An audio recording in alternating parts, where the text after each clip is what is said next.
Cette semaine, dans Afrique, nous partons en Afrique du Sud où les orphelinats débordent. Des milliers de bébés seraient chaque année abandonnés dans des hôpitaux, des lieux publics ou aux portes de ces orphelinats. Puis nous irons sur les eaux du lac Kivu dans l'est de la République démocratique du Congo, des eaux potables dont dépendent grandement les équipes de la riposte contre le virus Ebola, vous les entendrez. Mais d'abord, les titres de l'actualité. La dépouille de l'ancien président Robert Mugabe a été rapatriée mercredi à Harare. Des obsèques nationales sont organisées pour celui considéré comme le héros de l'indépendance pour certains, comme un tyran pour d'autres. Son successeur Emmerson Mnangagwa lui a rendu hommage sur le tarmac de l'aéroport. L'homme qui a créé notre nation, l'homme qui nous a menés jusqu'à ce jour, nous a quittés. Nous sommes réunis ici pour recevoir son corps.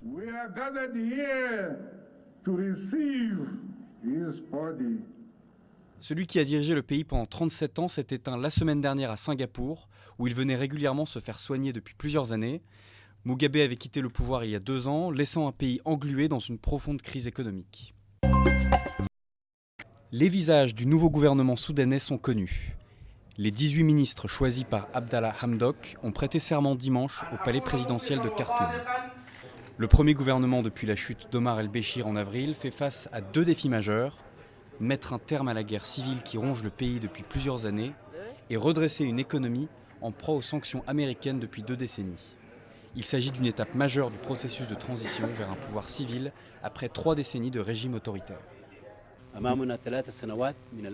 Nous avons 3 ans de travail et d'efforts devant nous.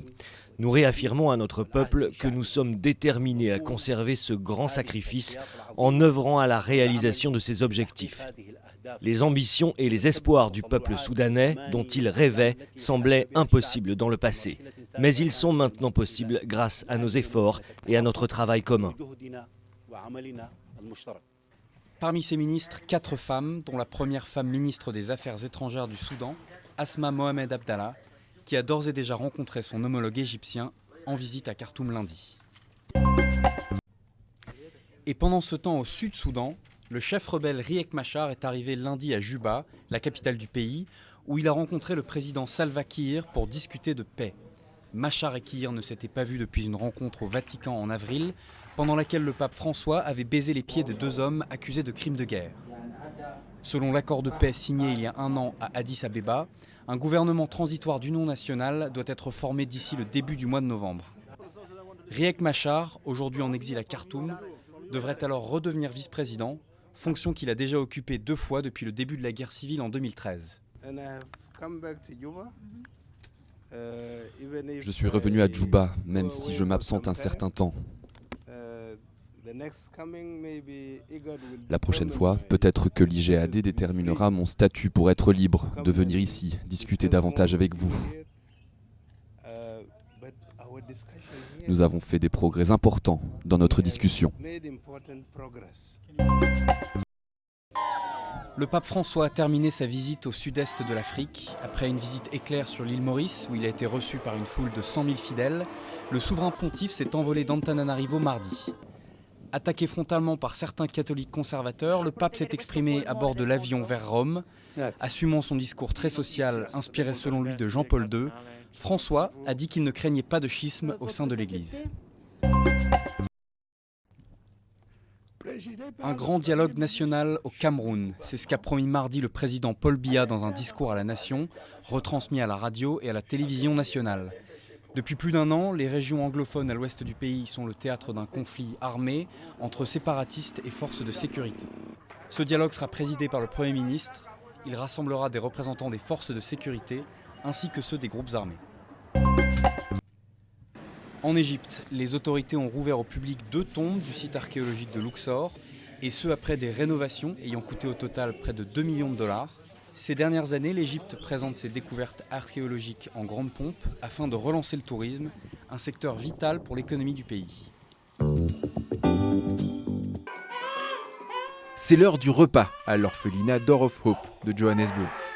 Ce foyer accueille en ce moment 17 bébés abandonnés, dont l'un tout juste arrivé. La nuit dernière, vers 20h30, l'alarme a sonné. Elles ont regardé l'écran de vidéosurveillance et ont vu qu'il y avait un bébé, donc elles sont allées le chercher devant la maison. Il est arrivé par la boîte à bébé. C'est ici que le nourrisson a été abandonné. L'association a installé cette boîte il y a 20 ans. Plus de 200 bébés y ont été déposés depuis. Quand il y a un bébé ici, l'alarme va nous alerter dans la maison. C'est comme ça qu'on sait qu'il y a un bébé dans la boîte. En Afrique du Sud, des milliers de bébés sont abandonnés chaque année dans des hôpitaux, des lieux publics ou aux portes des orphelinats. En l'absence de statistiques officielles, les associations estiment qu'environ 3000 d'entre eux survivent. Un phénomène dont l'ampleur reflète la condition des femmes dans l'un des pays les plus inégalitaires au monde. C'est important de se souvenir qu'elles sont elles-mêmes abandonnées. Elles ont été abandonnées par le père de l'enfant, elles ont souvent été abandonnées par leur famille et elles ont été abandonnées par leur communauté et par toute la société. Touli Malangou ne verra pas sa petite fille grandir. En situation précaire, elle a dû faire un choix quand sa fille, encore étudiante, est tombée enceinte. Ensemble, elles ont décidé de faire adopter le bébé en passant par la voie légale, une démarche encore très difficile à assumer en Afrique du Sud. Pour eux, l'adoption, c'est comme jeter son bébé. J'ai choisi de voir les choses autrement, de briser les chaînes. J'ai fait un choix et j'en suis heureuse. Si elle le désire, sa petite fille pourra un jour faire les démarches pour retrouver sa famille biologique. Un choix que n'auront pas les enfants abandonnés dans les boîtes à bébés de Johannesburg. Une règle d'or pour éviter la propagation d'Ebola, se laver les mains régulièrement. Mais pour cela, il faut de l'eau. À Goma, en République démocratique du Congo, l'approvisionnement en eau est fondamental dans la lutte contre le virus. Face aux pénuries, les équipes de la riposte comptent sur la générosité du lac Kivu pour ravitailler les points de contrôle.